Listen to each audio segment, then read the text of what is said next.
Hello प्यारे दोस्तों, हम लोग बात कर रहे हैं आपके 11th की बायोलॉजी के cell the unit of life chapter की, जिसमें मैंने ऑलरेडी आप लोगों को 4 लेक्चर प्रोवाइड कर दिया है। मैं आशा करता हूं कि आप लोगों ने उन 4 लेक्चर्स को जरूर अटेंड किया होगा। आप में थोड़ा कॉन्फिडेंस तो आया ही होगा ना। अब तक जितने भी लेक्चर आप लोगों ने अटेंड किया है, मैंने उसमें प्रॉपरली आप लोगों को बेसिक से लेकर के हाईएस्ट लेवल तक आप लोगों को मैंने पढ़ाया है। आपने अगर लेक्चर्स को अटेंड किया होगा तो आप में कॉन्फिडेंस जरूर डेवलप हुआ होगा कि हमें पढ़ाई करनी है, मौज लेते हुए पढ़ाई करनी है, अच्छे से पढ़ाई करनी है, समझते हुए पढ़ाई करनी है, ना कि बोरिंग। मैं ऐसा पढ़ाता भी नहीं कि आपको बोरिंग लगे। मैं ऐसा पढ़ाता हूँ, मैं भले भी क्लास के दौरान, लेक्चर के दौरान आप लोगों को मस्ती नहीं कराता या फिर मजाक के वर्ड नहीं बोलता, गाने वगैरह नहीं गाता। इससे आपका कोई औचित्य भी नहीं बनता है, ठीक है। इससे आपको कोई लेना देना भी नहीं है। पर मैं जो बातें बोलता हूँ वो बातें आपके माइंड में सेट हो जाती हैं। बहुत से बच्चे परेशान रहते हैं कि कोई टीचर ऐसे आते हैं जो पढ़ाते रहते हैं, बीच बीच में गाना गाते रहते हैं या फिर कॉमेडी बोलते रहते हैं। तो भाई उनका पढ़ाने में जितना टाइम लगता है उसका आधा टाइम तो उनका इन्हीं फालतू की बातों में चला जाता है, ठीक है। तो बहुत से स्टूडेंट सीरियस होकर पढ़ाई करना चाहते हैं। उनको बस बात ये होती है कि हमें ऐसा कोई लेक्चर्स दिए जाएं हमारे कुछ पार्टिकुलर चैप्टर्स के जो हमें समझ आए, वो टॉपिक्स हमें बेहतरीन तरीके से समझ में आए। तो उनकी ख्वाहिश यही रहती है। तो उन्हीं की ख्वाहिश को पूरा करने के लिए हमने ये सीरीज स्टार्ट किया है। तो आप लोग जरूर हमारे चैनल को जरूर सब्सक्राइब कीजिएगा, LWR24x7। अगर आप नए हैं तो सब्सक्राइब कीजिएगा, अपने दोस्तों के साथ भी शेयर कर दीजिए, उनको भी बता दीजिए कि लेक्चर सब प्रॉपरली रन हो रहे हैं, ठीक है ना। मैंने कुछ दिनों से अपना लेक्चर्स लेना बंद किया था, आपको लेक्चर प्रोवाइड करना बंद किया था। तो कुछ इशूज रहे थे, इसलिए मैंने बंद कर दिया, ठीक है। हालांकि इशूज में शेयर नहीं करना चाहता, पर अभी आप लोगों के सामने मैं आपके समझ फिर से प्रस्तुत हुआ हूँ, ठीक है। इस चैप्टर को कंटिन्यू करते हुए मैं cell the unit of life की बात कर रहा हूँ, जिसमें मैं आज आप लोगों को 5th लेक्चर की बात करने जा रहा हूँ, जिसमें हमारा मेन फोकस रहेगा एंडोमेम्ब्रेनस सिस्टम के बारे में, ठीक है। तो ज़्यादा टाइम को डिले ना करते हुए मैं सीरियस स्टूडेंट्स से बात करता हूँ। सीरियस स्टूडेंट्स के लिए मैं लेक्चर्स प्रोवाइड कर रहा हूँ। मैं नॉर्मल स्टूडेंट्स के लिए अपना लेक्चर्स नहीं प्रोवाइड कर रहा हूँ कि वो आए, अगर वो मस्ती के लिए आते हैं कि मुझे कुछ मस्ती मिलेगा या पढ़ाई के दौरान कुछ हंसी मजाक गाने वगैरह होंगे, तो ऐसा नहीं है। ये ड्रामा नहीं चल रहा है, ना ही कोई कॉमेडी शो चल रहा है, ठीक है। पढ़ाई करनी है तो सीरियस होकर पढ़ाई करो, नहीं तो नहीं करना है, ठीक है ना। क्योंकि कंपटीशन इतना ज़्यादा है कि तुम्हारे पास सुसु करने का भी टाइम नहीं है, ठीक है। इसीलिए अगर आपको कंपटीशन में अव्वल आना है, अपने आप को इम्प्रूव कर पाना है, तो इसलिए आपको फोकस करना है कि पढ़ाई कंटिन्यू रहनी चाहिए और फोकस के साथ पढ़ाई होनी चाहिए, सीरियसनेस होना चाहिए। ऐसा नहीं कि फालतू का ड्रामा चल रहा है, ठीक है। चलिए, बहुत बातें हो गई आज के लिए, अभी हम स्टार्ट कर लेते हैं आज के लेक्चर को। मैं आपको बताता हूँ कि मैंने आप लोगों को यूकैरियोटिक सेल पढ़ाना स्टार्ट किया, जिसमें मैंने ऑलरेडी आप लोगों को यूकैरियोटिक सेल में ऑलरेडी मैंने सेल मेम्ब्रेन के बारे में कंप्लीट डिस्कस किया है। सेल मेम्ब्रेन का स्ट्रक्चर क्या होता है, फंक्शन क्या होता है, उसका रोल क्या है, कहाँ प्रेजेंट होता है, ये सारी चीज़ें मैंने आपको बताया है, ठीक है। और मैंने सेल वॉल के बारे में डिटेल में चर्चा की है, सेल वॉल के फंक्शंस क्या होते हैं, सेल वॉल के टाइप के भी मैंने बात की है। अगर आपने पिछले लेक्चर्स को नहीं देखा है तो देख कर आइए, तभी आपको समझ में आएगा, ठीक है। नहीं तो कहोगे कि बीच से पढ़ा रहे हैं। हालांकि मैं कोई भी टॉपिक स्टार्ट करता हूं तो आपको समझ में आता ही है, चाहे आप बीच से ही आए हो। पर आप अगर कंटिन्यू रेगुलर क्लास को अटेंड करते हो तो इससे आप में एक इंटरेस्ट डेवलप होता है लेक्चर्स को अटेंड करने का, पढ़ने का, ठीक है ना। एक कॉन्फिडेंस डेवलप हो जाता है, ठीक। हम आगे बात कर लेते हैं एंडोमेम्ब्रेन सिस्टम की। जब हम एंडोमेम्ब्रेन सिस्टम की बात करते हैं तो आज का हमारा यही टॉपिक होने वाला है, एंडोमेम्ब्रेन सिस्टम। मैं आपको बता दूं, एंडोमेम्ब्रेन सिस्टम जो होता है ना, ये कुछ membrane bound organelles coordinated manner में वर्क करती हैं। कुछ मेम्ब्रेन बाउंड ऑर्गेनलीज जो होती हैं साइटोप्लाज्म में, वो कोऑर्डिनेटेड मैनर में वर्क करती हैं, इसीलिए हम उनको बोलते हैं एंडोमेम्ब्रेनस सिस्टम। आप कहोगे कि बहुत सारी मेम्ब्रेन बाउंड ऑर्गेनलीज प्रेजेंट होती हैं यूकैरियोटिक सेल्स में, तो क्या सारी membrane bound organelles membranes system होती हैं, एंडोमेम्ब्रेनस सिस्टम होती हैं? नहीं, बात समझने की कोशिश कीजिएगा। सिर्फ तीन ही मेम्ब्रेन मेनली एंडोमेम्ब्रेनस सिस्टम में पार्टिसिपेट करती हैं, ठीक है। ध्यान दीजिएगा, जिसमें हम बात करते हैं एंडोमेम्ब्रेनस सिस्टम में न्यूक्लियस पार्टिसिपेट तो करता है, पर उसका मेम्ब्रेन जो होता है ना, कन्वर्ट हो जाता है एंडोप्लाज्मिक रेटिकुलम में, कंटिन्यूएशन में हो जाता है, इसीलिए हम न्यूक्लियस को एक्सेप्ट कर देते हैं, न्यूक्लियस को नहीं लिया जाता है। बात की जाती है एंडोमेम्ब्रेनस सिस्टम में एंडोप्लाज्मिक रेटिकुलम की बात की जाती है, गोल्जी ऑपरेटस की बात की जाती है जिसको गोल्जी बॉडी भी बोला जाता है, और वैक्यूल्स की बात की जाती है। ये सब एंडोमेम्ब्रेनस सिस्टम के पार्ट होते हैं और ये कोऑर्डिनेटेड मैनर में वर्क करते हैं। ये ऐसे मेम्ब्रेन बाउंड ऑर्गेनेलीज होती हैं, स्ट्रक्चर अलग होता है, डिस्टिंक्ट फंक्शंस होते हैं, पर वर्क इनका जो होता है ना कोऑर्डिनेटेड मैनर में होता है। बात समझ आ रही है कि नहीं आ रही है? आ रही है ना। जब हम एंडोमेम्ब्रेनस सिस्टम की बात ही कर रहे होते हैं तो इसमें मैं कुछ बात लिख देता हूं, ठीक है। ये जो होते हैं ना, इसकी अगर हम बात करें, it consist membrane bound organelles, ठीक है, ठीक, विच functions in coordinated manner, अब बात समझने की कोशिश कीजिएगा। बात यह है कि इसमें वही ऑर्गेनलीज आएंगी जो मेम्ब्रेन बाउंड है, वही ऑर्गेनलीज आएंगी जो आपस में कोऑर्डिनेट होकर वर्क कर सके। कोऑर्डिनेट का मतलब एक मेम्ब्रेन ने अलग काम किया, आगे बढ़ा दिया काम को, अब उस काम को आगे प्रोसेस करेगा कोई अगला मेम्ब्रेन, अब वो मेम्ब्रेन ने काम किया तो वो काम को आगे बढ़ा देगा, और भी उसमें कुछ काम रह गए होंगे तो वो मेम्ब्रेन कर लेगी। बात समझ आ रही है कि नहीं आ रही है? आ रही है ना। यहाँ पे जब हम आगे बात करते हैं, इसी में जब हम आगे बात करते हैं endomembranes system, endomembranes system organelles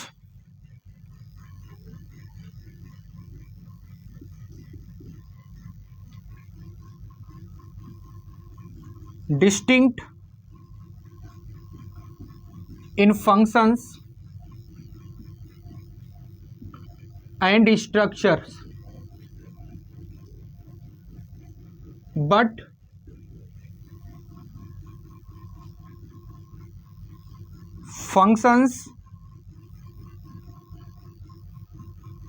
functions in coordinated manner। भाई सबका अलग अलग काम में मतलब अलग अलग काम होता है, पर कोऑर्डिनेटेड मैनर में होता है। ठीक, बात समझ आई कि नहीं आई? ठीक है ना। ये बातें होती है किसके लिए? एंडोमेम्ब्रेन सिस्टम के लिए होती है। एंडोमेम्ब्रेन सिस्टम का मतलब ही समझिएगा। मैं आपको बता दूं एंडोमेम्ब्रेन सिस्टम का मतलब क्या होता है। एंडोमेम्ब्रेन का मतलब होता है कि मेम्ब्रेन के अंदर जो वर्क करे वो सिस्टम क्या क्या आ सकती है, वो ऑर्गेनलीज क्या आ सकती हैं, ठीक है ना। इनसाइड मेम्ब्रेन जो फंक्शंस होते हैं, इनसाइड मेम्ब्रेन जो फंक्शंस होंगे, वो फंक्शंस कौन कौन सी ऑर्गेनलीज में हो रही हैं। सिस्टम को मैं ऑर्गेनलीज बोल रहा हूं, ये ऑर्गेनलीज ही एंडोमेम्ब्रेन सिस्टम का पार्टिसिपेशन करती हैं। कौन कौन सी? न्यूक्लियस तो कंसीडर नहीं किया जा सकता है। न्यूक्लियस को क्यों नहीं कंसीडर करते हैं? क्योंकि इसका जो मेम्ब्रेन होता है वो कंटिन्यूएशन में चला जाता है एंडोप्लाज्मिक रेटिकुलम के। अब एंडोप्लाज्मिक रेटिकुलम वर्क करेगी, फिर एंडोप्लाज्मिक रेटिकुलम भी क्या है? मेम्ब्रेन ही स्ट्रक्चर है, मेम्ब्रेनस स्ट्रक्चर होता है। फिर उसके बाद गोल्जी बॉडी काम करेगी, वो भी मेम्ब्रेनस स्ट्रक्चर ही होता है। फिर वैक्यूल्स काम करते हैं, कुछ वैक्यूल्स भी क्या होते हैं? मेम्ब्रेनस स्ट्रक्चर होते हैं। ठीक है, तो आपको ये नोट डाउन करना है, स्क्रीनशॉट लेना है, ठीक है, बढ़िया से आपको स्क्रीनशॉट ले लेना है, ठीक है ना। नोट डाउन कर लिया करो, ज्यादा बेटर रहता है।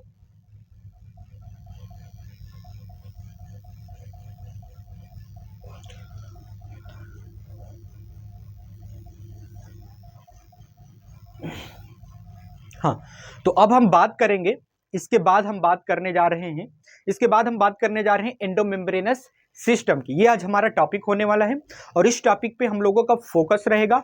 और ध्यान दीजिएगा, एंडोमेम्ब्रेनस सिस्टम में सबसे मेन टॉपिक आता है जब हम गोल्जी बॉडी की बात करते हैं, कि गोल्जी बॉडी में वेसिकल किस पार्ट से इंटर करता है और किस पार्ट से आउट आता है, बाहर आता है, और गोल्जी बॉडी में क्या फंक्शन होता है, बात ये होती है।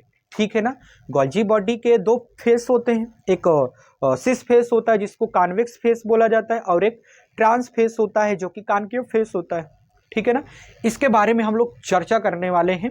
ठीक, आई होप आप लोगों ने नोट डाउन जरूर किया होगा, आप लोगों ने स्क्रीनशॉट भी ले लिया होगा।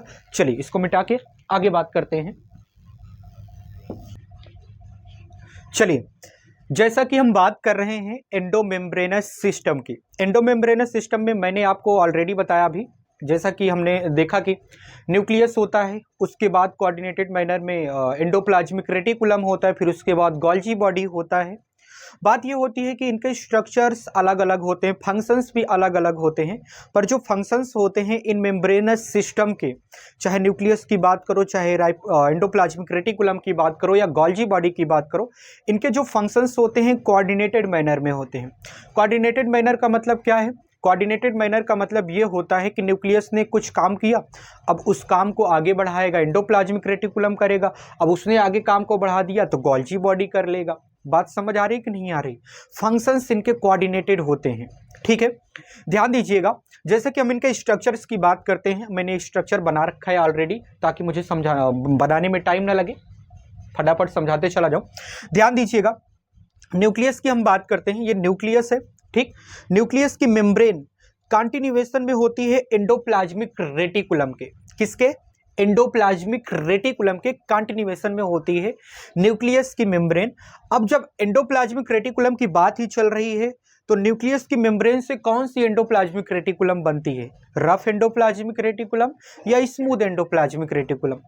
पहले तो न्यूक्लियस के मेम्ब्रेन के कंटिन्यूएशन से रफ एंडोप्लाज्मिक रेटिकुलम बनता है, यानी कि जिस पे राइबोसोम्स प्रेजेंट होते हैं वो बनता है। फिर क्या होता है?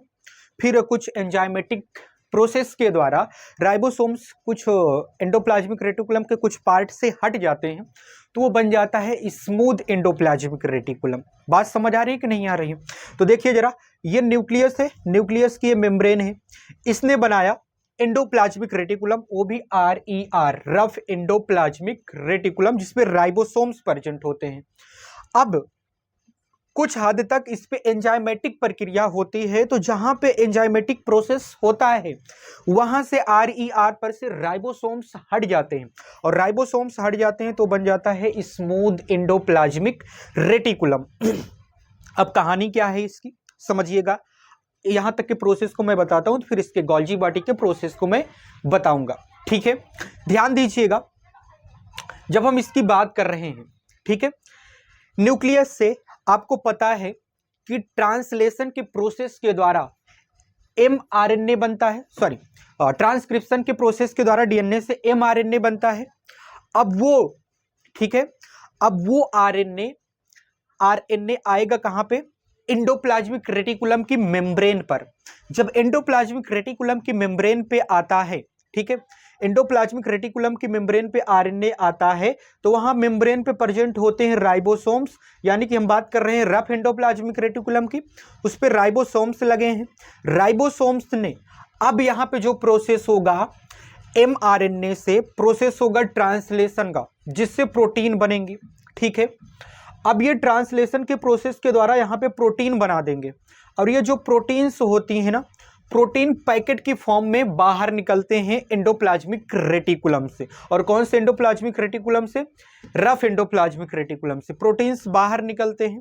ठीक है, अब जब प्रोटीन्स इनके बाहर निकलते हैं तब उनको वेसिकल्स बोला जाता है। ठीक है, वेसिकल्स क्यों बोला जाता है, वेसिकल्स क्यों बोला जाता है? इसलिए क्योंकि प्रोटीन के बाहर एक कवर बन चुकी है। ठीक है, कवर एक बन चुकी होती है जो कि प्रोटीन्स को पूरे साइटोप्लाज्म में फैलने से रोकता है, एक जगह पे बाउंड करके रखता है, इसलिए इसको वेसिकल्स बोला जाता है। अब ये वेसिकल्स गोल्जी बॉडी में प्रवेश करते हैं, एंटर करते हैं। गोल्जी बॉडी के जैसा कि आप देख रहे हो, गोल्जी बॉडी भी एक मेम्ब्रेनस स्ट्रक्चर ही होता है, मेम्ब्रेन का ही स्ट्रक्चर होता है। ठीक है, इसमें कई सारे गोल्जी बॉडीज ऐसे मतलब लगे होते हैं, जिनको आप बोल सकते हो कि ये उसका एक वेसिकल है, एक दूसरा वेसिकल है और एक तीसरा वेसिकल है।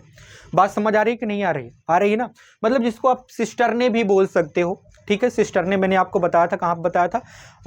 शायद वो टॉपिक मैंने शायद नहीं पढ़ाया है, ठीक है, पर अभी ध्यान से सुनिएगा। जैसे हम यहाँ पे सिस्टरने की बात कर रहे हैं, तो ये सिस्टरने गोल्जी बॉडी के कई सारे सिस्टरने रख के, मतलब आपस में कोऑर्डिनेट होकर के गोल्जी बॉडी, या जिसको हम लोग गोल्जी ऑपरेटस बोलते हैं, उसको फॉर्म करते हैं। ये सिस्टरने होते हैं। सिस्टरने के दो फेसेस होते हैं। जो उभरा हुआ फेस होता है कॉन्वेक्स फेस, कॉन्वेक्स फेस को बोला जाता है सिस या फॉर्मिंग फेस। फॉर्मिंग फेस का मतलब ये है कि कुछ चीज़ों का निर्माण करेगा, कुछ चीज़ें बनाएगा। बात समझ आ रही कि नहीं आ रही? अब क्या होगा, जब यहाँ पे वेसिकल इंटर कर जाता है तो इसमें इसका मेचुरेशन की प्रक्रिया होती है। वेसिकल क्या है? प्रोटीन है जो कि कवर है, ठीक है। अब इसके मेचुरेशन की प्रक्रिया होगी। देखिए, प्रोटीन अपने फॉर्म में मतलब एक्टिव नहीं होती है।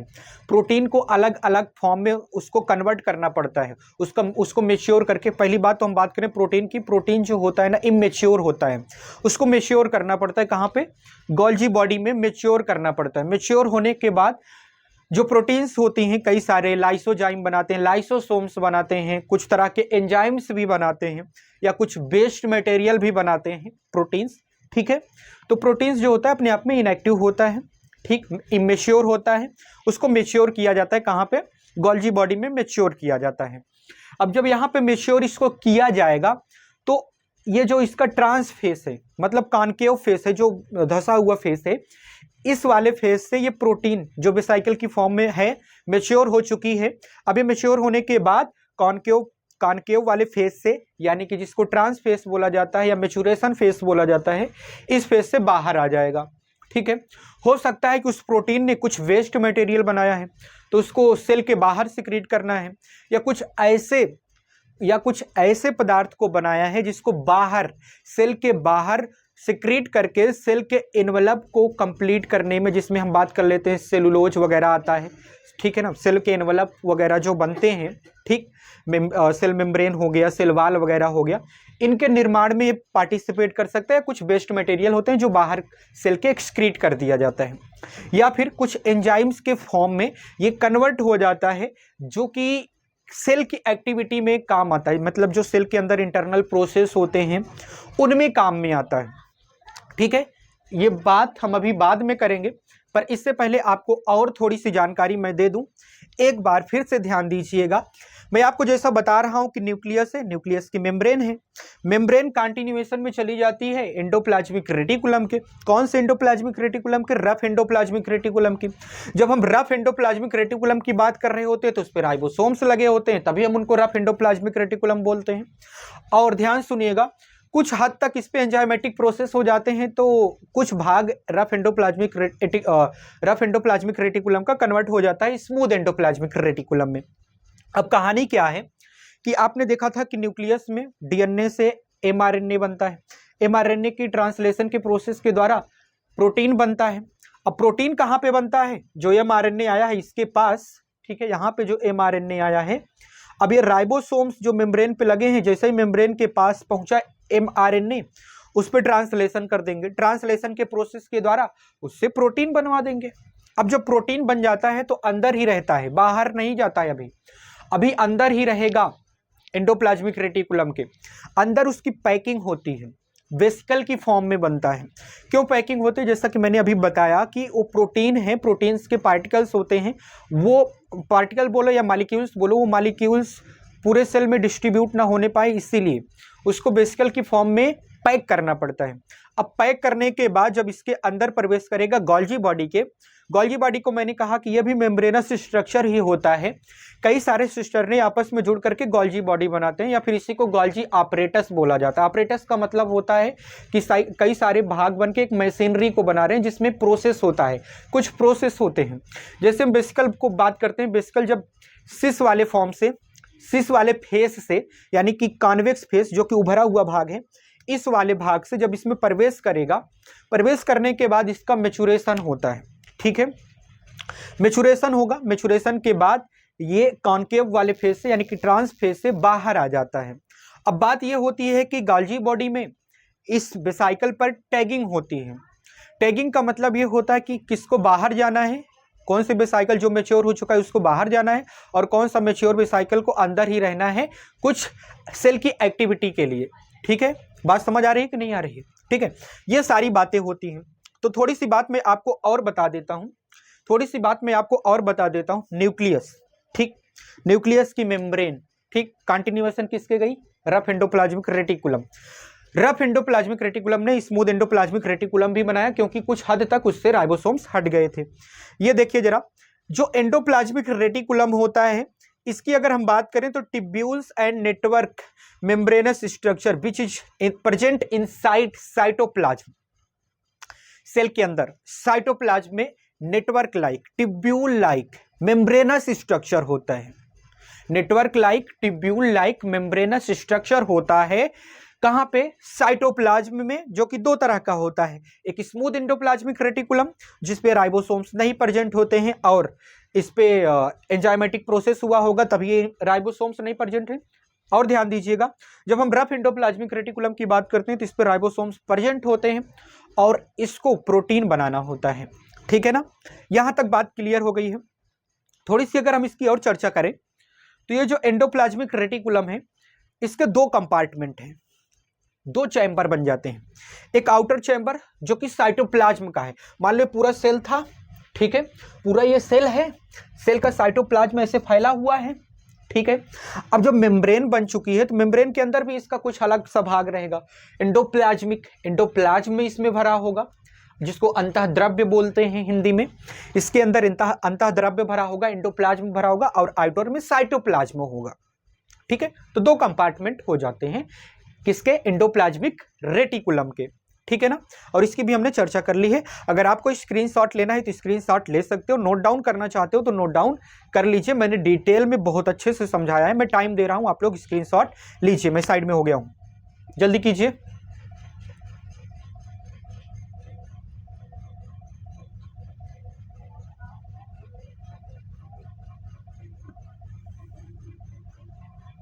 ओके, अभी हम इसके प्रोसेस की बात करेंगे कि किस तरह से ये फंक्शंस हो रहे हैं कोऑर्डिनेटेड मैनर में। ठीक, अलग अलग प्रोसेस देखेंगे कि न्यूक्लियस से निकल के आया एमआरएनए, गया एंडोप्लाज्मिक रेटिकुलम के पास, एंडोप्लाज्मिक रेटिकुलम ने वहां पे उसके पास प्रेजेंट था राइबोसोम्स रफ एंडोप्लाज्मिक रेटिकुलम पर, उसने क्या किया? प्रोटीन बना दिया। प्रोटीन का अंदर ही पैकेजिंग हो गया एंडोप्लाज्मिक रेटिकुलम में।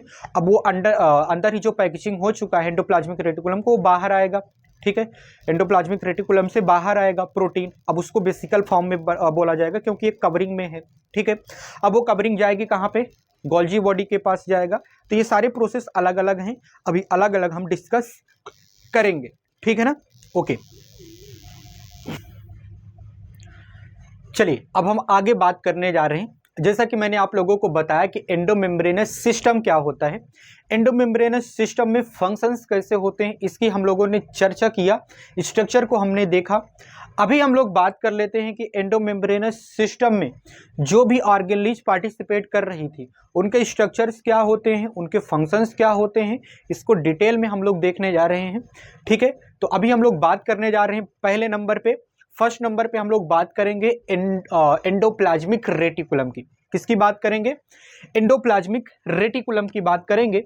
जब हम एंडोप्लाज्मिक रेटिकुलम की बात करते हैं, ध्यान दीजिएगा, एंडोप्लाज्मिक रेटिकुलम की जब आप बात करोगे तो एंडोप्लाज्मिक रेटिकुलम जो होती है ना, ये न्यूक्लियस मेम्ब्रेन के सीधे सीधे हम बात करते हैं कि ये न्यूक्लियर मेम्ब्रेन के कंटिन्यूएशन से बनती है, formed by continuation of nuclear membrane. ठीक है, formed by continuation of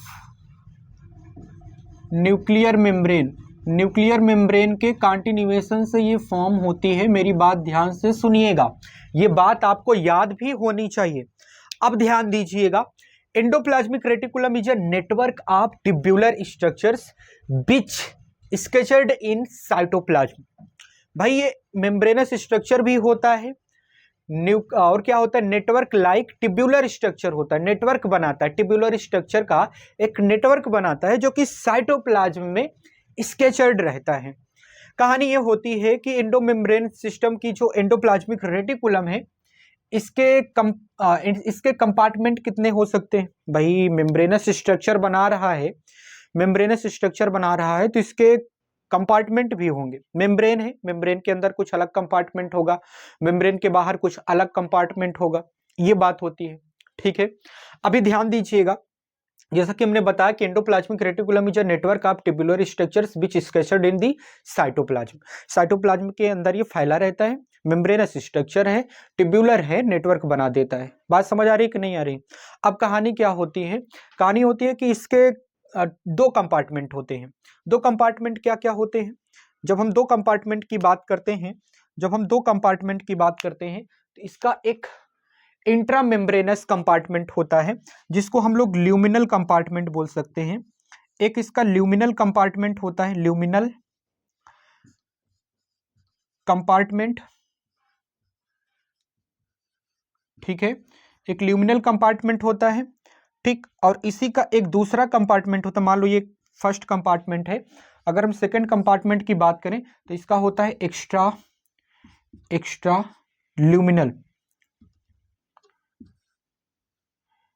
extra luminal compartment, ठीक है, एक्स्ट्रा ल्यूमिनल कंपार्टमेंट भी होता है। ध्यान दीजिएगा, अभी समझने की कोशिश कीजिएगा कि जब हम इसके कंपार्टमेंट की बात करें कि इसके पास दो कंपार्टमेंट है, कौन कौन सा है? ये एक्स्ट्रा ल्यूमिनल है, ये जो साइटोप्लाज्म है ना, ये सब इसमें स्केचर्ड मतलब साइटोप्लाज्म में स्केचर्ड है, ट्यूबुलर स्ट्रक्चर है जो कि जो कि क्या बना रहा है? नेटवर्क बना रहा है। एक ट्यूब्यूल्स का क्या बना दे रहा है? नेटवर्क बना रहा है। ये साइटोप्लाज्म है बाहर बाहर, और अंदर इसका ल्यूमेन है जो कि जिसमें एंडोप्लाज्म भरा है। क्या भरा है? एंडोप्लाज्म, अंतः द्रव्य भरा है, ठीक है। ये ब्लू वाला मैं अंतः द्रव्य भरा बना दे रहा हूं, और ये जो बाहर है ये साइटोप्लाज्म होता है, ठीक। तो एक साइटोप्लाज्मिक कंपार्टमेंट हो जाता है, एक इंट्रा ल्यूमिनल कंपार्टमेंट हो जाता है, या इसको हम ल्यूमिनल कंपार्टमेंट, या इसको हम बोलते हैं एक्स्ट्रा ल्यूमिनल कंपार्टमेंट। बात समझ आ रही है कि नहीं आ रही? अब कहानी क्या है कि differ in structure in different kind of cells. बात ये होती है कि जो एंडोप्लाज्मिक रेटिकुलम होता है वो अलग अलग सेल्स में उनके स्ट्रक्चर्स अलग अलग हो सकते हैं। भाई हमारी बॉडी में भी अलग अलग टाइप के सेल्स हैं, ठीक है, वो सेल्स अलग अलग फंक्शंस को शो करती हैं। तो वो सेल्स, उन सेल्स में अलग अलग फंक्शंस को शो करने के लिए एंडोप्लाज्मिक रेटिकुलम का स्ट्रक्चर अलग अलग होता है, ठीक है।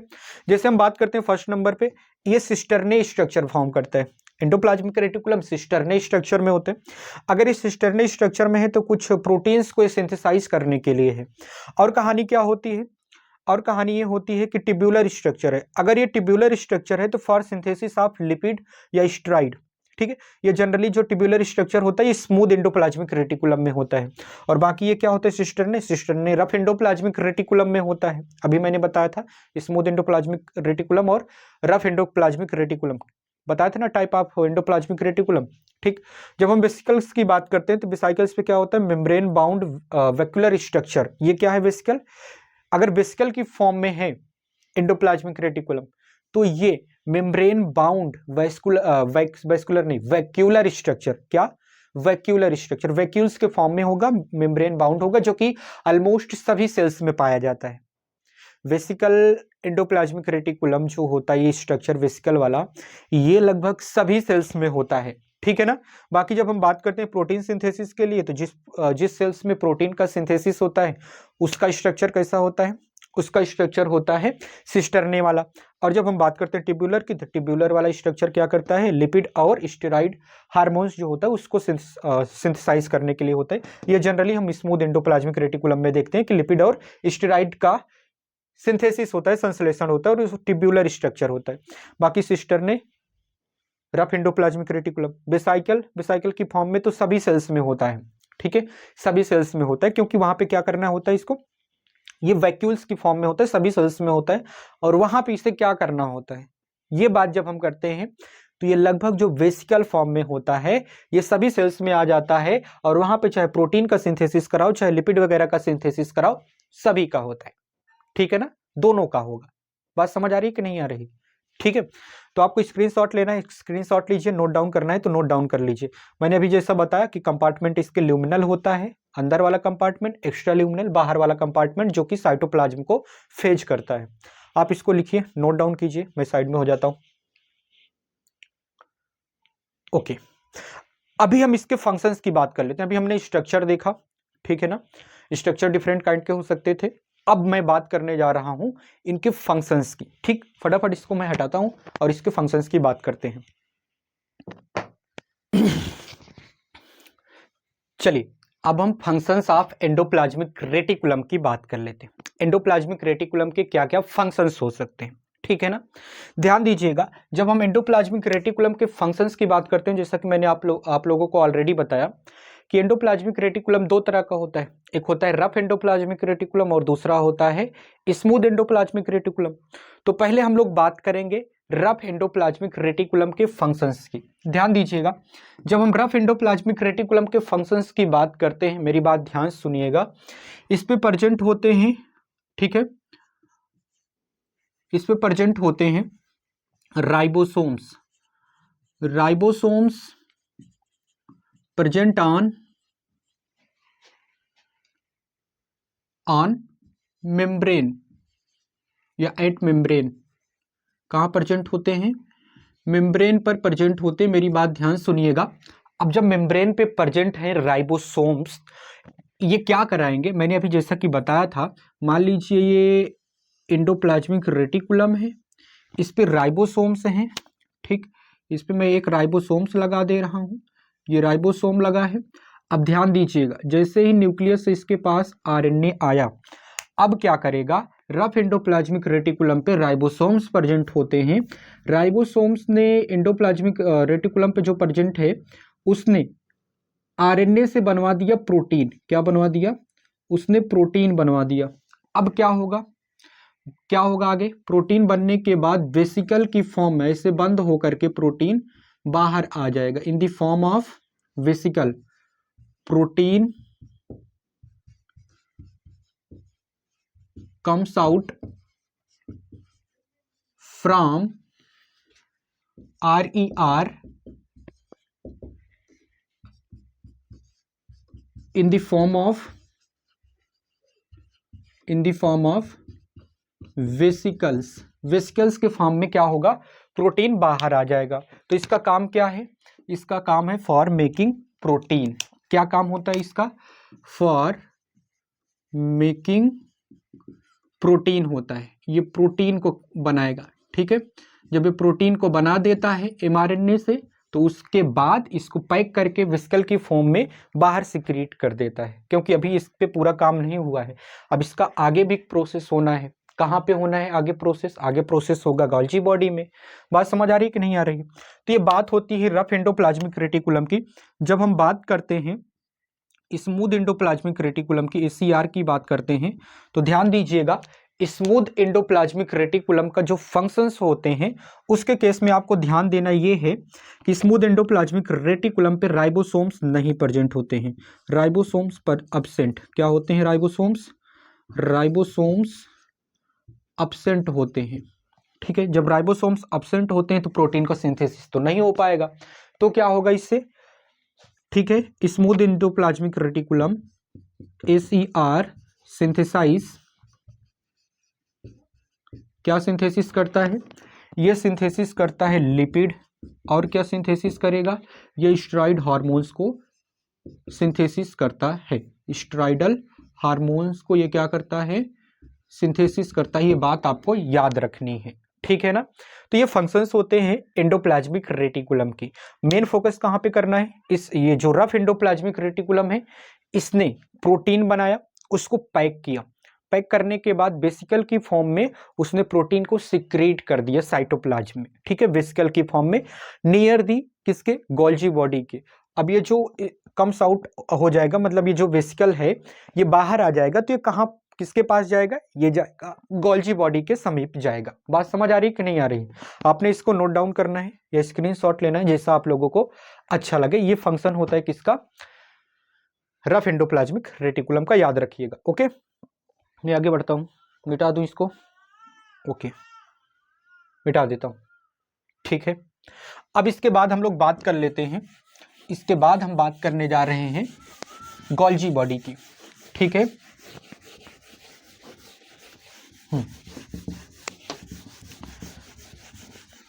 ध्यान दीजिएगा, अगर हम गोल्जी बॉडी की बात करें,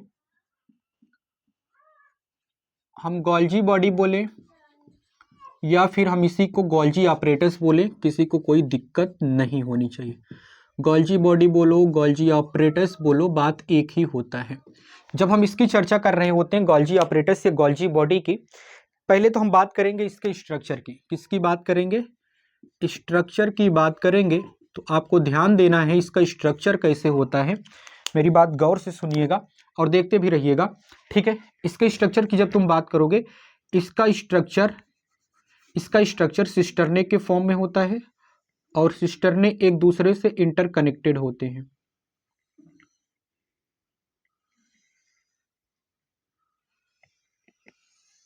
एक सिस्टरने ये हो गया और दूसरा सिस्टरने इस तरह से हो जाएगा। ये सिस्टरने होता है, इसी से एक सिस्टरने और लगा रहेगा। ठीक है, इसी से एक सिस्टरने और लगा रहेगा ऐसे, इस तरह से। ठीक है, ये सब सिस्टरने होते हैं और ये सिस्टरने एक दूसरे से इंटरकनेक्टेड होते हैं। क्या होते हैं? एक दूसरे से इंटरकनेक्टेड होते हैं। मैं इस तरह से बना दे रहा हूँ, काम खत्म, यहीं पे कर देता हूँ। एक मिनट, एक और बनाना है मुझे, तो मुझे इसको इस तरह से लाना पड़ेगा। सिस्टरने क्या है? एक दूसरे से इंटरकनेक्टेड होते हैं। अब कहानी क्या है? कहानी ये होती है कि सिस्टरने का ये वाला जो फेस होता है, ये वाला जो फेस होता है, इसको सिस फेस बोला जाता है। सिस फेस बोलो, या इसी को बोला जाता है कॉन्वेक्स फेस। कॉन्वेक्स फेस बोल देते हैं इसी को, कॉन्वेक्स है, ऐसे है ना, कॉन्वेक्स फॉर्म में है, कॉन्वेक्स फेस बोला जाएगा। या इसी को हम लोग बोलते हैं फॉर्मिंग फेस। फॉर्मिंग फेस,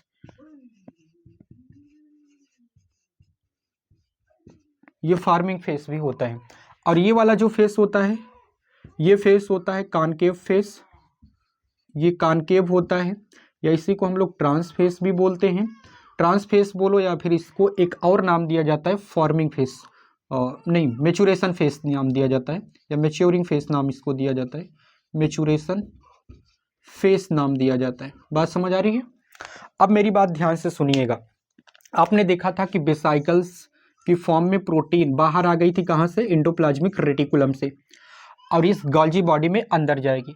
ठीक, तो कुछ और भी चर्चा कर लेते हैं। जो गोल्जी ऑपरेटस होता है, इसको कैमिलो गोल्जी ने इसका डिस्कवरी किया था। ठीक है ना, गोल्जी ऑपरेटस जो होते हैं, गोल्जी बॉडी जो होती है, इसकी खोज की थी कैमिलो गोल्जी ने। Camillo Golgi, Camillo Golgi. ठीक है, इन्होंने क्या किया कि कैमिलो गोल्जी ने कब? 1898 में इन्होंने डिस्कवर किया आउल के सेल में। किसमें? Owl cell. जब आउल सेल में देखा कि कुछ tubule like structure, tubule like structure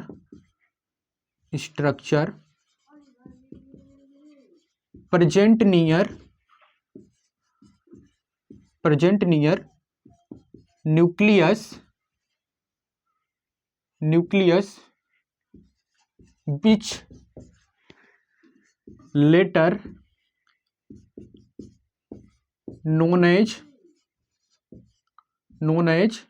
which later known as Golgi body. इन्हीं के नाम पर ये गोल्जी बॉडी इसका नाम पड़ गया। गोल्जी बॉडी बोलो, गोल्जी ऑपरेटस बोलो, बात एक ही है। ठीक है ना, तो कैमिलो गोल्जी ने 1898 में इसको देखा था, किसमें? आउल के सेल में देखा था। देखा कि टिब्यूल लाइक स्ट्रक्चर जो प्रेजेंट है कहाँ पे? Near the nucleus. उसको बाद में उन्होंने बाद में इसका नाम दे दिया गया गोल्जी बॉडी, नाम दे दिया गया। अब ये जो गोल्जी बॉडी होती है, गोल्जी बॉडी कई सारे सिस्टरने इसमें इंटरकनेक्टेड होते हैं। ठीक है ना, सिस्टरने, ठीक है ना, सिस्टरने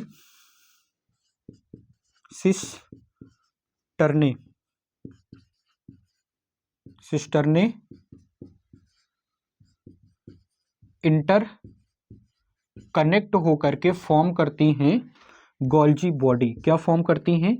गोल्जी बॉडी फॉर्म करेंगी, या इसी को हम लोग बोलते हैं गोल्जी ऑपरेटर्स फॉर्म करेंगी। अब मेरी बात ध्यान सुनिएगा, इसका जो डायामीटर होता है, डायामीटर याद रखिएगा, एक सिस्टरने का डायामीटर ऑफ सिस्टरने, एक सिस्टरने ये हो गया और एक सिस्टरने ये, एक सिस्टरने ये, या ऐसे कई सारे सिस्टरने एक दूसरे से इंटरकनेक्टेड होते हैं। ठीक है, इसका जो डायमीटर होता है 0.5 to 1 माइक्रोमीटर होता है।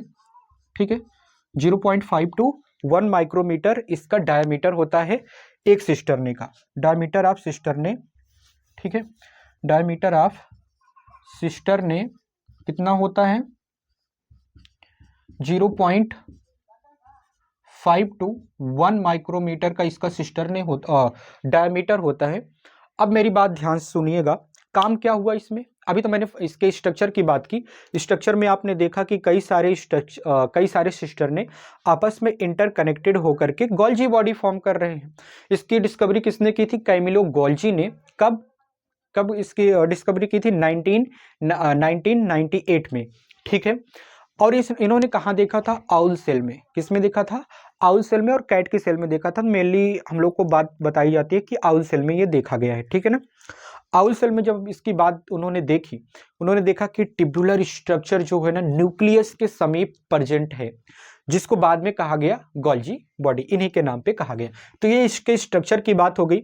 अब हम इसके फंक्शंस की बात कर लेते हैं। आप लोग इसको नोट डाउन कीजिए, स्क्रीनशॉट लीजिए। ओके, ठीक है, आपने नोट किया, मैं इसको मिटा देता हूं। स्ट्रक्चर की बात हो गई, अब हम इसके फंक्शंस की बात कर लेते हैं। ध्यान दीजिएगा,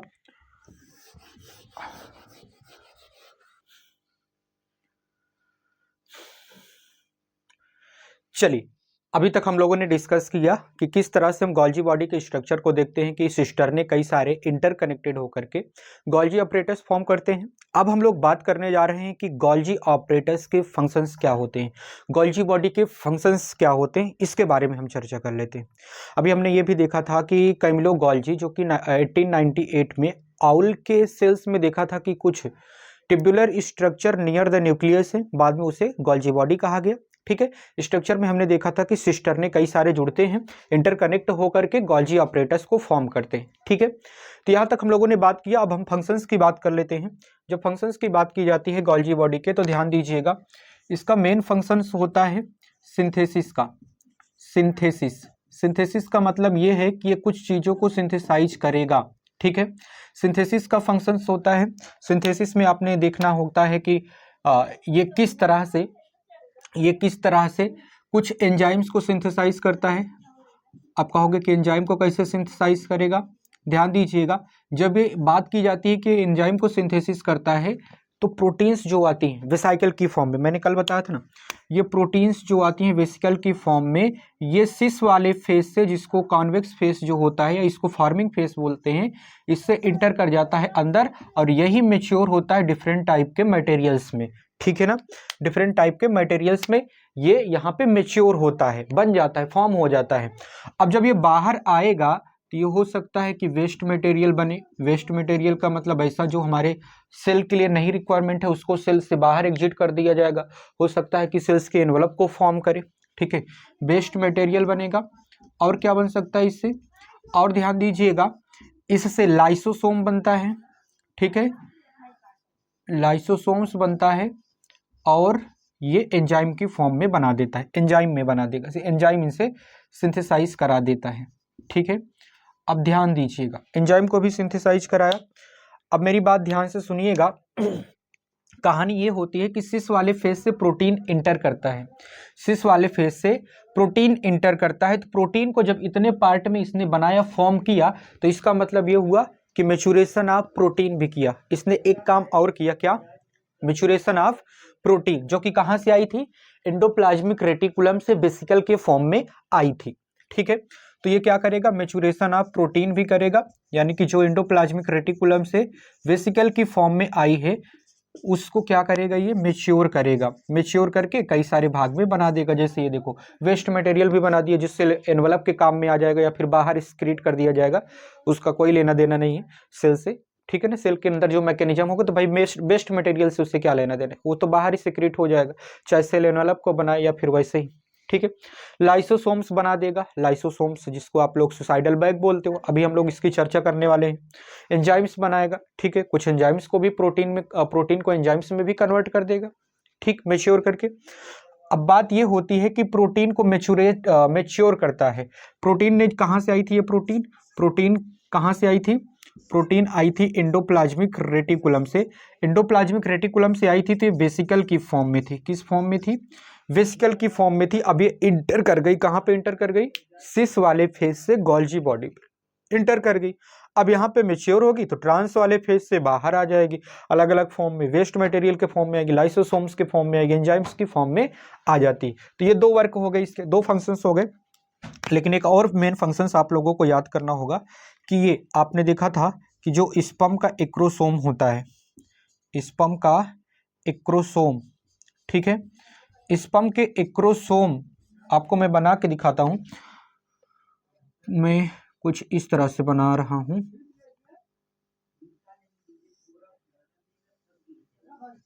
ये स्पर्म है, ठीक है, दिखाई दे रहा है ना।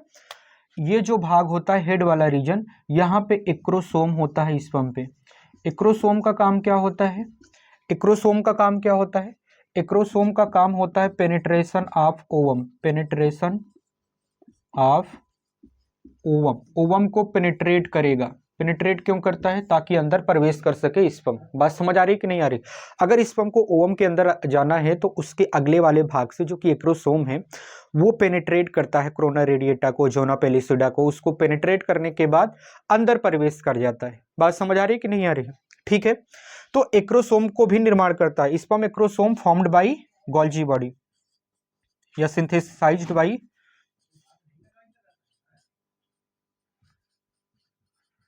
Synthesized by GB. जीबी बोले तो गोल्जी बॉडी। बात समझ आ रही है कि नहीं आ रही है? ठीक है, अब यहाँ पे बात हमें किस पे फोकस करना होगा? हमें लाइसोसोम पे फोकस करना होगा कि लाइसोसोम जो इसका बनता है वो एक अलग तरह का, देखो लाइसोसोम ऑर्गेनली नहीं होता है, एक तरह का वो मेम्ब्रेन बाउंड स्ट्रक्चर है लाइसोसोम, पर वो ऑर्गेनली में काउंट उसको नहीं कर सकते। बात समझ आ रही है कि नहीं आ रही?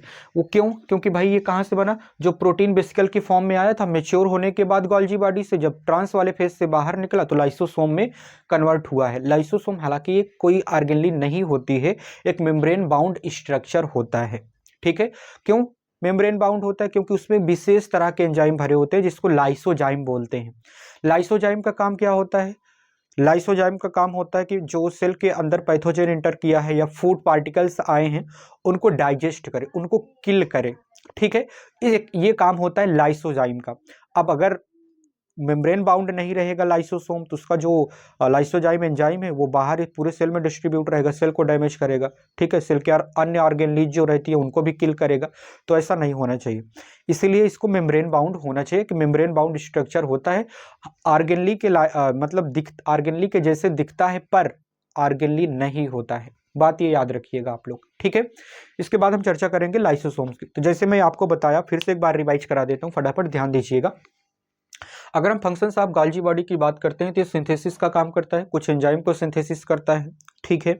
और जब हम बात करते हैं कि मैच्योरेशन ऑफ प्रोटीन, आपने देखा था अभी कि एंडोप्लाज्मिक रेटिकुलम से प्रोटीन वेसिकल की फॉर्म में आई थी और गोल्जी बॉडी में सिस वाले फेज से अंदर प्रवेश कर जाएगी। तो यहाँ पे इसका मैच्योरेशन होता है। मैच्योरेशन के साथ साथ इसमें टैगिंग भी होती है। मैच्योरेशन के साथ साथ इसमें टैगिंग भी होती है। टैगिंग का मतलब क्या है? टैगिंग का मतलब ये है कि ये टैग करेगा कि तुम्हें कहाँ जाना है, वेस्ट मटेरियल की फॉर्म में बाहर एक्सक्रीट हो जाना है या फिर तुम्हें लाइसोसोम की फॉर्म में अंदर रहना है, कुछ वर्क करने हैं या फिर कुछ एंजाइम बना देना है। ये सारी बातें डिसाइड करेगा टैग करके गोल्जी बॉडी किस पे? प्रोटीन के वेसिकल पे, ठीक है। आगे क्या कहानी होती है कि स्पर्म के एक्रोसोम को भी फॉर्म करता है। स्पर्म के एक्रोसोम को कौन बनाता है? Golgi body. क्यों? अच्छा, एक्रोसोम का काम क्या होता है? आपने देखा था जब आपने पढ़ा था ह्यूमन रिप्रोडक्शन, तो उस केस में जब फर्टिलाइजेशन हो रहा था तो ओवम को फर्टिलाइज करने के लिए स्पर्म उसके नियर जाता था। तो ओवम के तो दो लेयर्स थी मेन वाली, कौन, जोना पेलिसुडा और कौन, कोरोना रेडिएटा। इसको क्या करना था, इसको पेनिट्रेट करना था। जब इसको पेनिट्रेट किया जाना मतलब करना होता है तो बहुत हार्ड लेयर होती है, तो पेनिट्रेट करने के लिए स्पर्म के आगे, ठीक है ना, हेड वाले रीजन पे एक्रोसोम लगा होता है और यही एक्रोसोम उसको पेनिट्रेट कर पाता है। तो ये बातें मैंने आपको बता दी कि गोल्जी बॉडी के क्या फंक्शंस होते हैं। आप लोग फटाफट स्क्रीनशॉट लेना चाहते हो स्क्रीनशॉट लीजिए, नोट डाउन करना चाहते हो नोट डाउन कर लीजिए। इसके बाद हम लोग बात कर लेते हैं लाइसोसोम, फिर लास्ट टॉपिक रह जाएगा किसका, एंडोमेम्ब्रेनस सिस्टम का, वैक्यूल, उसको पढ़ा के खत्म करते हैं। ठीक है, हो गया, चलिए मिटा देता हूं इसको। चलिए अब हम लोग लाइसोसोम्स की बात कर लेते हैं। ध्यान दीजिएगा, जब हम लाइसोसोम्स की बात करते हैं,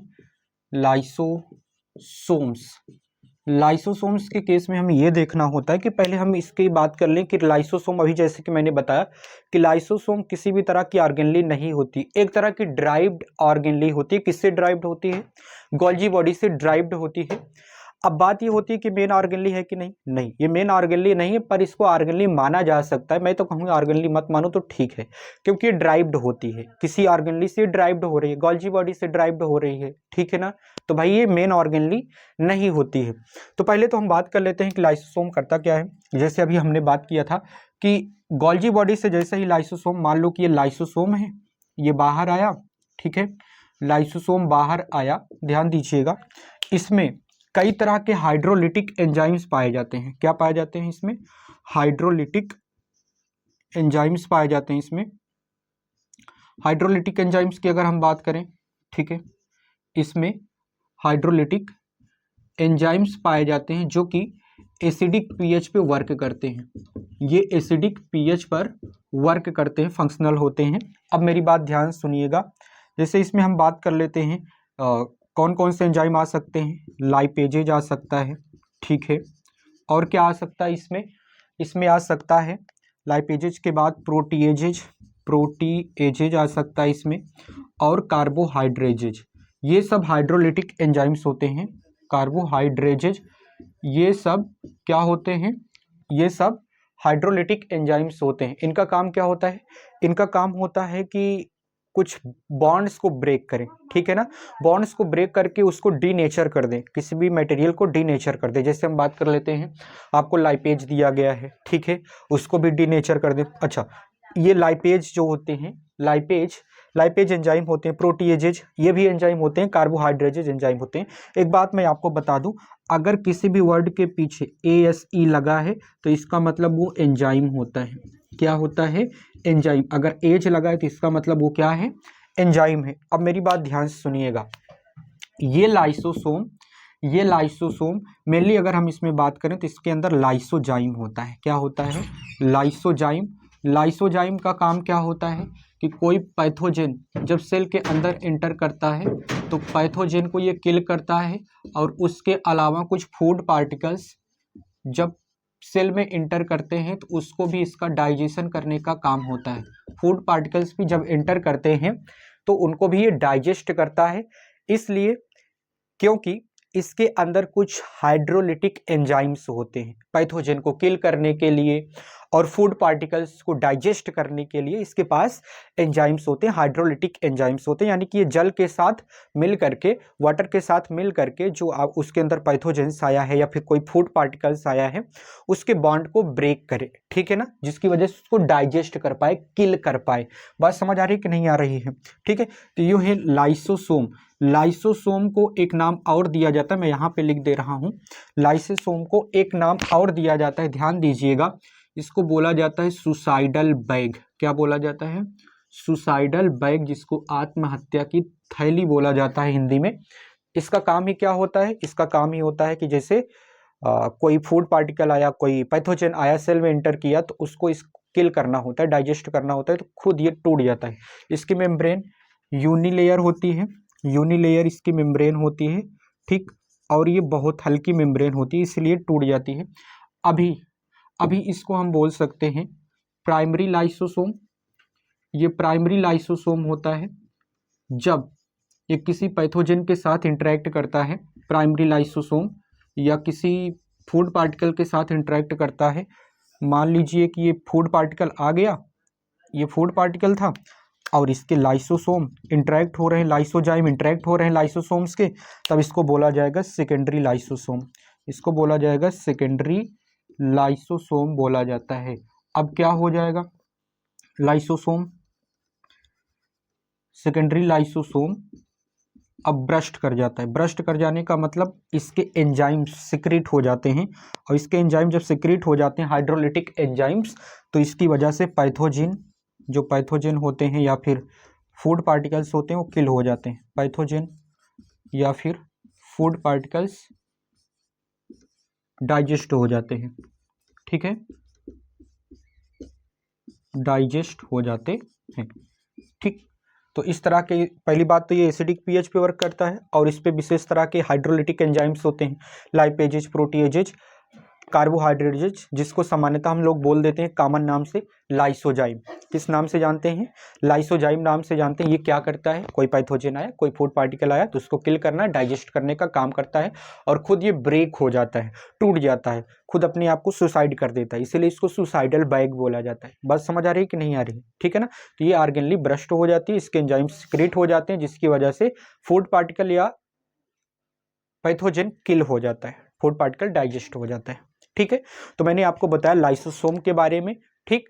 इसके बाद एक लास्ट टॉपिक एंडोमेम्ब्रेन सिस्टम का रह गया है, जिसका नाम मतलब एक लास्ट ऑर्गेनली रह चुकी है जिसका नाम है वैक्यूल। उसको डिस्कस कर लेते हैं। अगर आपको स्क्रीनशॉट लेना है स्क्रीनशॉट ले सकते हो, नोट डाउन करना चाहते हो तो नोट डाउन भी कर सकते हो, ठीक है।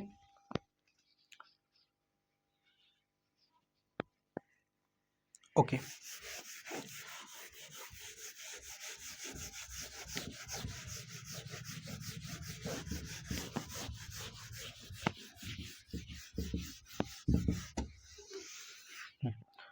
अब हम लोग बात कर लेते हैं वैक्यूल की, ठीक है। वैक्यूल के स्ट्रक्चर की बात करेंगे, वैक्यूल के फंक्शन की बात करेंगे, ठीक। ध्यान दीजिएगा, जब हम वैक्यूल की बात कर रहे होते हैं, वैक्यूल की बात कर रहे होते हैं, तो वैक्यूल के केस में आपको पहले हम स्ट्रक्चर बता दे रहा हूं। स्ट्रक्चर की जब हम बात करते हैं तो स्ट्रक्चर आपको देखना ये होता है कि इसका स्ट्रक्चर साइटोप्लाज्म में एक खाली जगह का होता है, एक मेम्ब्रेन का स्ट्रक्चर होता है, पूरी खाली जगह होती है, उसमें कुछ हद तक वाटर आ सकते हैं, कुछ हद तक उसमें मिनरल्स पाए जा सकते हैं, और कुछ हद तक उसमें स्टोर हो सकते हैं वेस्ट मटेरियल, ठीक है ना। बस इतना ही काम करता है, ठीक। ध्यान दीजिएगा, वैक्यूल के केस में जब हम बात करेंगे, पहले हम इसके स्ट्रक्चर की बात कर लेते हैं। स्ट्रक्चर माना कि ये सेल है, ठीक। अब सेल में ये वैक्यूल आ गई, ये वैक्यूल है, वैक्यूल की लेयर को बोला, ये वैक्यूल है, ठीक है।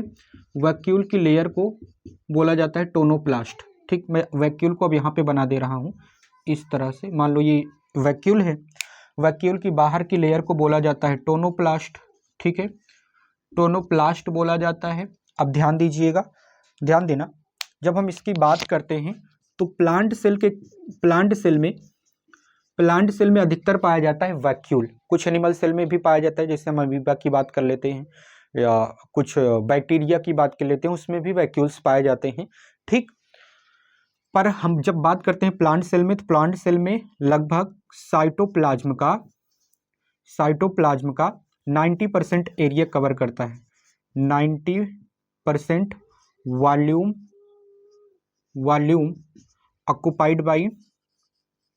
ऑक्युपाइड बाई वैक्यूल, ठीक है। वैक्यूल के द्वारा 90% वॉल्यूम को ऑक्युपाई कर लेता है, ठीक। किसका, साइटोप्लाज्म का। किसमें, प्लांट सेल के केस में। कुछ अमीबा में भी पाया जाएगा, कुछ बैक्टीरिया में भी पाया जाता है, ठीक है। पर एनिमल सेल में वैक्यूल नहीं पाया जाता, ये बात याद रखिएगा। एनिमल सेल में वैक्यूल नहीं पाया जा सकता। जैसे हमारे सेल की बात करें तो हमारे सेल में वैक्यूल नहीं होता है, ये बात आपको याद रखना है। वैक्यूल का काम क्या होता है, वैक्यूल के फंक्शंस की अगर हम बात करते हैं तो वैक्यूल का फंक्शंस होता है कि ये कुछ मतलब किसी सेल को चलने में मदद करे, मोटाइलिटी प्रोवाइड करे, जो कि कॉन्ट्रैक्टाइल वैक्यूल होते हैं, ठीक। और कुछ सैप वैक्यूल हो जाते हैं। सैप वैक्यूल का मतलब कुछ वाटर को कंटेन करके रखें, ठीक है, वाटर को स्टोर करके रखें, मिनरल्स को स्टोर करके रखें, ठीक। ये सारे काम इसके होते हैं, ठीक है। अभी अगर हम फंक्शंस की बात करते हैं, हमने स्ट्रक्चर की बात कर ली, अब हम अगर फंक्शंस की बात करते हैं तो फंक्शंस के केस में आपको ध्यान देना है, फंक्शंस के केस में इसके आपको ध्यान देना है कि अगर हम इसके कंट्रैक्टाइल वैक्यूल की बात कर रहे होते हैं, कॉन्ट्रैक्टाइल वैक्यूल की बात कर रहे होते हैं, कॉन्ट्रैक्टाइल वैक्यूल में ये लोकोमोशन शो करता है, लोकोमोशन शो करेगा, ठीक है ना, सेल को मोटाइल करता है कॉन्ट्रैक्टाइल वैक्यूल, लोकोमोशन ये शो करा देगा, किसमें किसमें शो कराएगा, अमीबा में, अमोइबा में, ठीक है, अमीबा में ये लोकोमोशन शो कराता है। और ये सैब वैक्यूल भी हो सकता है। सैब वैक्यूल का काम क्या होता है, ध्यान दीजिएगा, सैब वैक्यूल का काम होता है कि वाटर को स्टोर करके रखे, ठीक, वाटर को स्टोर करके रखे, ठीक, वाटर स्टोरेज का काम करेगा। और क्या काम करता है, कुछ मिनरल्स, मिनरल्स इसमें स्टोर होते हैं, कुछ वेस्ट मटेरियल, वेस्ट मटेरियल इसमें स्टोर होते हैं, ठीक है।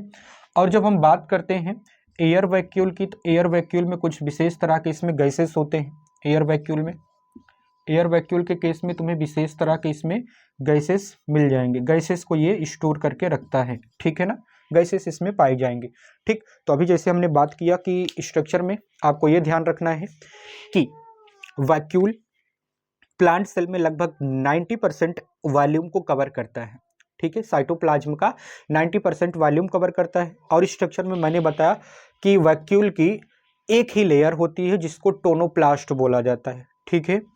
अब अंदर खाली जगह रहता है, अब इस खाली जगह में वाटर भी स्टोर हो सकता है, तो वाटर भी स्टोर हो सकता है, मिनरल्स भी स्टोर हो सकते हैं, या फिर कुछ विशेष तरह के इसमें वेस्ट मटेरियल भी स्टोर हो सकते हैं, नाइट्रोजनस बेस इसमें, देखो नाइट्रोजनस बेस मैं बोल रहा हूँ, वेस्ट मटेरियल नहीं अभी बोल रहा हूँ, नाइट्रोजनस बेस भी इसमें स्टोर हो सकते हैं, ठीक है। तो इसको सैब वैक्यूल बोलोगे। आप जब कंट्रैक्टाइल वैक्यूल की बात करते हो तो कंट्रैक्टाइल वैक्यूल कॉन्ट्रैक्ट करते हैं, लोकोमोशन मतलब किसी सेल को लोकोमोशन प्रोवाइड करते हैं, किसी सेल को मोटाइलिटी प्रोवाइड करते हैं, ठीक है, इसलिए इसको कॉन्ट्रैक्टाइल वैक्यूल कहा जाता है। जब तुम एयर वैक्यूल की बात करोगे तो इसके केस में तुम्हें कुछ गैसेस इसमें स्टोर दिखेंगे, ठीक है ना। तो इसका मेनली अगर हम बात करें तो प्लांट सेल में ही यूज होता है, जो कि वाटर के ट्रांसपोर्ट में हेल्प करता है, फूड के ट्रांसपोर्ट में हेल्प करता है। बाकी और किसी एनिमल की बात की जाए तो एनिमल के सेल में नहीं होता है, वहाँ पे कोई यूज भी नहीं होता है वैक्यूल का, ठीक है। तो आपको मैंने वैक्यूल भी डिटेल में बताया, अगर आप स्क्रीनशॉट लेना चाहते हो स्क्रीनशॉट ले लीजिए, ठीक, नोट डाउन करना चाहते हो तो नोट डाउन भी कर सकते हो, ओके, ठीक है, ठीक है। तो मैंने आपको एंडोमेम्ब्रेनस सिस्टम कंप्लीटली बता दिया कि एंडोमेम्ब्रेनस सिस्टम में जो पार्ट आ रहे थे, न्यूक्लियस के बारे में मैंने बताया, न्यूक्लियस की मेम्ब्रेन, ठीक, मैंने आपको बताया एंडोप्लाज्मिक रेटिकुलम, उसके भी टाइप्स की मैंने बात की, हमने बात की गोल्जी बॉडी की, उसके फंक्शंस स्ट्रक्चर वगैरह की हमने बात कर ली। लास्ट में हमने लाइसोसोम और वैक्यूल को फिनिश किया है। मैं आशा करता हूँ कि आपको ये लेक्चर बहुत ही बेहतरीन तरीके से पसंद आया होगा और इस लेक्चर के जितने भी टॉपिक्स थे आपको समझ आए होंगे, ठीक, क्योंकि मैंने पूर्णतः अपनी पूरी एबिलिटी के साथ आपको समझाने की कोशिश किया है, तो आपको जरूर ही समझ में आया होगा, ठीक। मैं आशा करता हूं कि आपने चैनल को जरूर सब्सक्राइब किया होगा, क्योंकि अब तो आप रेगुलर एक स्टूडेंट बन चुके हो, रेगुलर ग्राहक नहीं बोलना चाहता, रेगुलर स्टूडेंट बन गए हो, अब आप रेगुलर क्लास को अटेंड करते हो, ठीक है। मैं आशा करता हूँ कि आपने वीडियो को लाइक भी किया होगा और दोस्तों के साथ भी शेयर किया होगा, ठीक। तो मिलता हूँ आप लोगों को इसी चैप्टर में नेक्स्ट टॉपिक पर, तब तक के लिए आप सभी को ओके बाय।